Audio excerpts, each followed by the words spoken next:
he's my son. Hello. What the film বলো? The film was very good. মনে হয় না দেখে একদমই মনে হয় না যে বাংলাদেশের ছবি, স্পেশালি আমাদের নায়ক শাকিব খানকে খুবই ভালো লাগছে বলতে হবে, খুবই স্টানিং, খুবই সুন্দর। আমার বাবার অ্যাক্টিং আমার অবশ্যই ভালো লেগেছে। The movie was very fast paced. It was not boring for even an instant. I loved it. That's great. That's great. Hi. Hi, hello, how are you guys doing?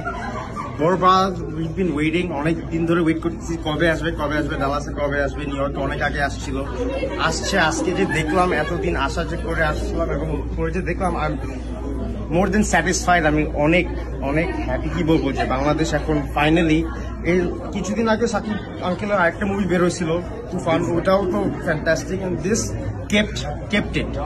So সবাইকে বলি please দেখেন, এটা সবার জন্য movie. Intellectual people, যারা কলেজের age, যারা drugs নিয়ে প্রবলেমে আছে, যারা বাংলাদেশে আম জনতা, ওদের জন্য মুভি। ফর পিপল লাইক আস, তাদের জন্য মুভি, বুড়োদের জন্য মুভি। এটা দেখে কমপ্লিট একটা ভালো লাগবে। Bangladeshi film and on American standard. Thank you, সবাই দেখেন। থ্যাংক ইউ দর্শক, থ্যাংক ইউ ভেরি মাচ। মানে আপনারা যদি সবাই আসেন, ছবি দেখেন, তাহলে আমাদের বিশেষ করে প্রযোজক, আমরা প্রডিউসার বলি এবং ডিরেক্টররা ভালো ছবি বানাবে, বড় ছবি বানাবে এবং দেশ থেকে দেশান্তরে ইনশাআল্লাহ প্রচার হবে। কারণ ভালো ছবি পৃষ্ঠপোষকতা খুব দরকার। পৃষ্ঠপোষকতা মানে হচ্ছে আপনার অডিয়েন্স, আপনারা যত বেশি দেখবেন, নিজে দেখবেন, অপরকে দেখতে বলবেন। এর মধ্যে আপনারা জেনেছেন যে গত ঈদে, আজকে 27-28 দিন বা 1 মাস হয়ে গেছে, ইনশাআল্লাহ বরবাদ পুরো দেশে তো একটা ব্লাস্টার করে দিছে এবং বিদেশে যেখানে রিলিজ পাচ্ছে সেখানে আলহামদুলিল্লাহ বেশ ভালো যাচ্ছে। এর আগে এরকম ছবি সাধারণত খুব কম গেছে। তো সেই জায়গা থেকে আপনাদেরকে জানাই হৃদয় শুভেচ্ছা, ভালোবাসা যে আপনারা এভাবে আপনি ছবি দেখতে আসবেন। বরবাদ, আমি আগেই বলেছিলাম অনেক আগে, বরবাদ বাংলাদেশি ছবি কিন্তু এটা একটা তৈরি করা হয়েছে ইন্টারন্যাশনাল স্ট্যান্ডার্ডে, এবং ইন্টারন্যাশনাল স্ট্যান্ডার্ড করতে হলে প্রচুর পরিমাণে টাকা দিতে হয়। দেখেন, বিজিএম করতে হয় স্ট্রংলি, সাউন্ড করতে স্ট্রংলি, সিজি করতে স্ট্রংলি, ভালো লোকেশন। আমরা পুনেতে গিয়ে শুটিং করেছি, পুনেতে পাহাড়ের উপর শুটিং করেছি। বিজয় মালিয়ার বাংলোতে আমার যেটা বাসা, সেটা বিজয় মালিয়ার বাসা। কিংফিশারের মালিক আপনি বিজয় মালিক জানেন। তো এরকম বিভিন্ন লোকেশন, রোলস রয়েস, এখানে ল্যাম্বরগিনি গাড়িগুলো আপনি দেখেছেন, এখানে হ্যামার এবং আমাকে যে কাপে আমি চা খেয়েছি, যে কাপটার দাম ছিল ওইখানে 20,000 রুপির কাপ। ওই কাপটা ছিল গোল্ডেন প্লেট করা ছিল।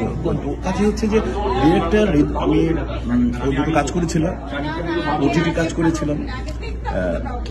একটা ছিল টাকশাল, আর একটা ছিল মন মাজার। তখন এই দুটো আমি টিভিতে একটা দিতে যায়, একটা যায় হলো স্পেশাল দিনে। তখন ওই দুটো আমি ট্যালেন্ট খুঁজে পাই। তো আমি ওকে বিশ্বাস করেছিলাম, ও একটা গল্প শুনিয়েছিল বরবাদ। এই দেখার পরে আমি বললাম এইটা তো সাকিব ছাড়া হবে না, বলে সাকিব থেকে করবে। আমি ওই করানোর দায়িত্ব আমার, দেন আমি দায়িত্ব করব। আমি হৃদয়কে ট্রাস্ট করি, মেহেদী হাসান হৃদয়কে ট্রাস্ট করি। মেহেদী হাসান আমি ট্রাস্ট করবো, সাকিব আমাকে ট্রাস্ট করে। সাকিব আমাকে ট্রাস্ট করার পর আমরা সবাই মিলে ছবিটা করি, তারপরে তো বরবাদ হয়ে গেল ইনশাআল্লাহ। আমি আশা করি আপনারা এভাবে ছবি দেখে আমাদেরকে উৎসাহিত করবেন এবং আমরা সামনে, এবং আমাদের কিনা বিশেষ করে ছবি প্রডিউসার আজিম ভাই এবং শাহরিন আপু, তারা সেই পরিমাণে টাকা খরচ করেছে। আমি এত সাহসী প্রডিউসার দেখিনি, আমি এই পর্যন্ত দেখিনি। এবং আপনারা জেনে খুশি হবেন, এই পর্যন্ত বাংলাদেশের সর্বোচ্চ বাজেটের ছবি। বাট আমি একটা ব্যাপার শুনেছি গতকালকে, যেটা নাকি পাইরেসি হয়েছে। তো যারা করেছে তাদেরকে আইনের আওতায় আনা, উপযুক্ত শাস্তি দেওয়া উচিত।